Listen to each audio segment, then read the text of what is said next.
Hey. Oh, yeah. Hey. Oh, good morning. Good morning. Buenos dias. Since we're speaking Spanish. It's only suka.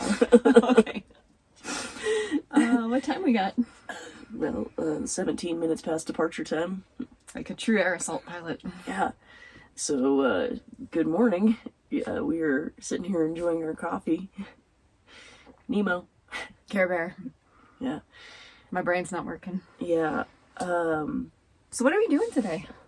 We're doing Mount Elbert, which is the tallest peak in Colorado, the second tallest peak in the lower 48 states. Yes. Kind of one of those incidents where you gotta, or pardon me, we're not gonna have an incident. It's one of those situations where you've got to prove on your last run kind of a deal. I had a real bad one on this particular summit last year. Oh yeah, listen, when you are someone's like best hiking friend, emergency contact, and you're not there with them, the last thing you want is a very short message saying, I think I broke my leg. It got a little touch and go. Everything was fine. Yeah. That was not fun to receive that message or hear that story. So tell us what happened. Yeah, so I got to thinking about lunch too much on the way down. And I was just really excited about my cup of ramen and boiled egg that I was going to have. You didn't pack a summit sandwich, did you? That is exactly where this went wrong. A Summy Sammy? A Sammy Sammy. I just coined a new. So I was super hungry, and everything had gone so well that morning, actually. And so I was booking it down some logs, and they were really, really slick. I slipped with one leg, which went out in front of me, and then the other leg stayed behind me on that last step, and the rest of me was down. And so then I crashed down, landing across my lower leg, like my butt on that, and somehow my poles underneath of that leg. I still don't know how that happened. But between all of the ways that the weight was, I was in a lot of pain, and I couldn't move my leg. I actually had to just use my arms to get myself off of my leg. That's so scary. And I think after hearing that story and the fact that we both went to Wilderness First Responder Certification course, that once you learn an injury in the backcountry and how long it takes to get help. Oh yeah, she's got her Knowles Woofer hat. Yeah, representing. Learning how long it takes, that just amplifies how scary it is to get injured in the backcountry.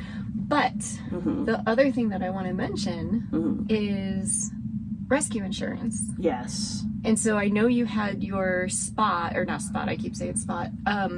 Garmin. Yeah, my Instinct. No, sorry, that's InReach. the watch. InReach. Yeah. My Garmin. Still InReach. early. Yes, it is very early. But how important it is to have that and a rescue subscription. Yeah. Because one of the questions that I asked you was, hey, did you activate your search and rescue? Yeah, because when you get a message saying I think my leg's broken, I went to in my mind, you weren't walking. Right. That's how bad it was. So I don't know how much yours is, but I have Global Rescue, a year-long subscription, which is great, and they do domestic stuff. I also have the Garmin Search and Rescue, which is $11 a month. But listen, if you had to get medevaced out, and let's just say minimum an ambulance was involved, that's 15 to 20K. Yeah. With the rescue. And then if air-evac, medevac, there's another 30K at least. So a couple $100 for that rescue insurance, and then the $11 a month for the search and rescue. So it's definitely worth the money. For sure.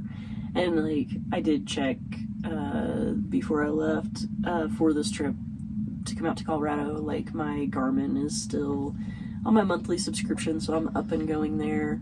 Of course, I've got my InReach Mini. We are not going to run down the wet logs today. No, we're not. or the boulders or anything else. We're going to take our time because, fact is that we just are not as young and bouncy as we used to be. And so We're gonna take our time, make sure we've got our footing, but it's always good because like none of that was planned. Everything was perfect that day. Like checking the weather and everything else.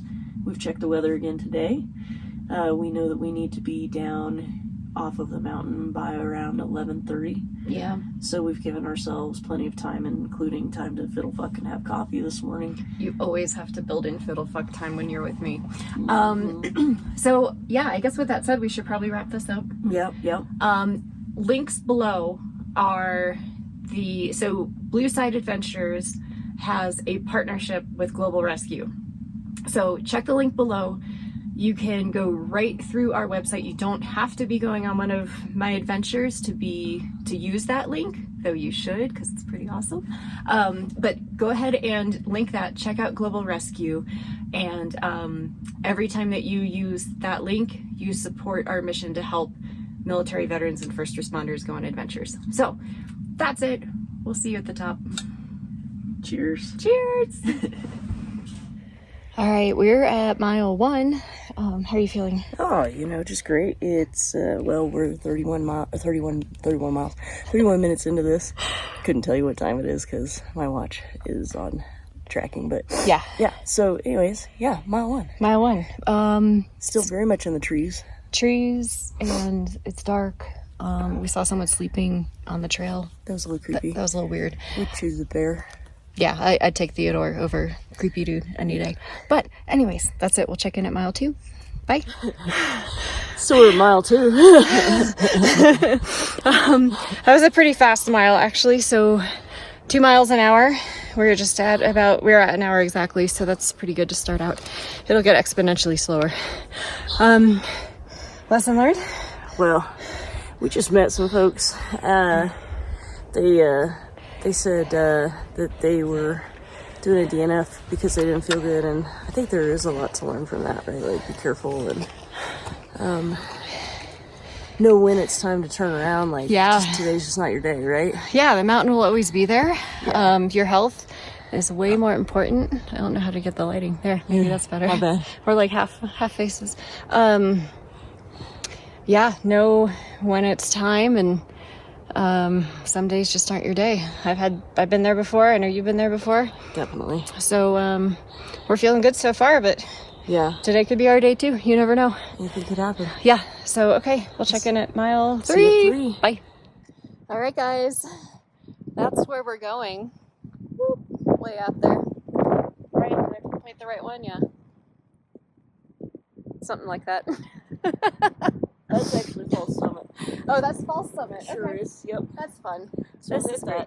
So we're at 3 miles. And I wanted to talk about heart rate and training for a second because Michelle made a comment that if you're not redlining it, are you really living? And it made me think that, when you're doing high elevation trekking and you're trying to make it to the top of beyond that, you cannot redline it.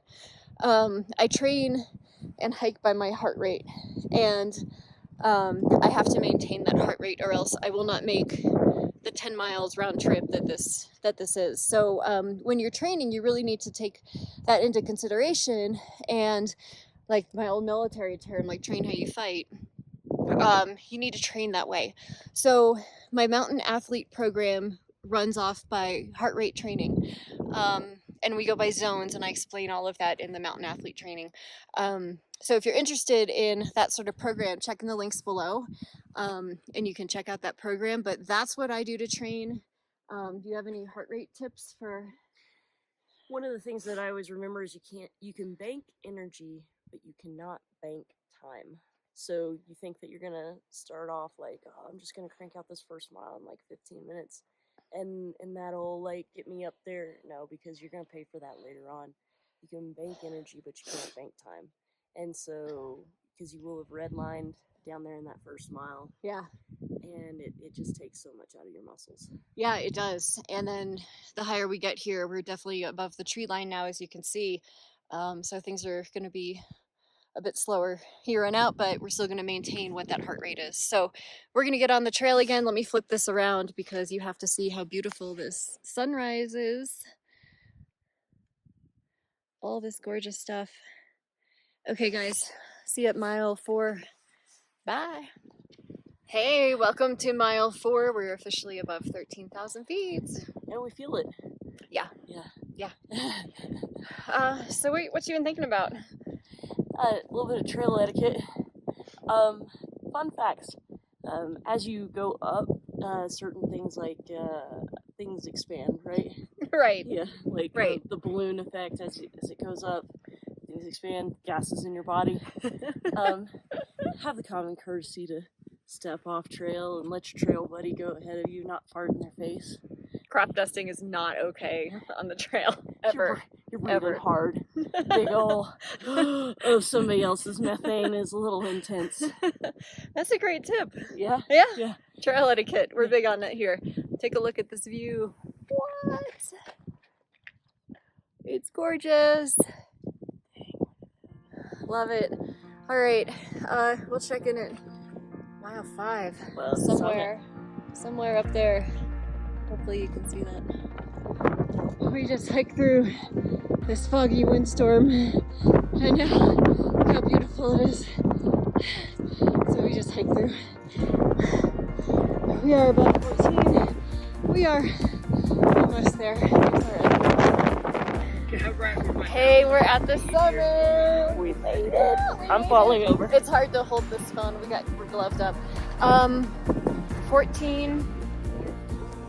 438 is what we're at. Yeah, it's awesome. It's beautiful here. We hiked through a little kind of squall-ish sort of thing. It's clear for now, but there's more coming, so we're not going to hang around and have our summit sandwich, because that's generally the jam to celebrate with a PBJ, but we're going to... Summit Sammy's going to be a mile downhill. Yeah, we'll take our pictures. We did our pictures, and cruise on downhill. See you soon. Bye! Michelle, what'd you just eat? That's a handful of shit.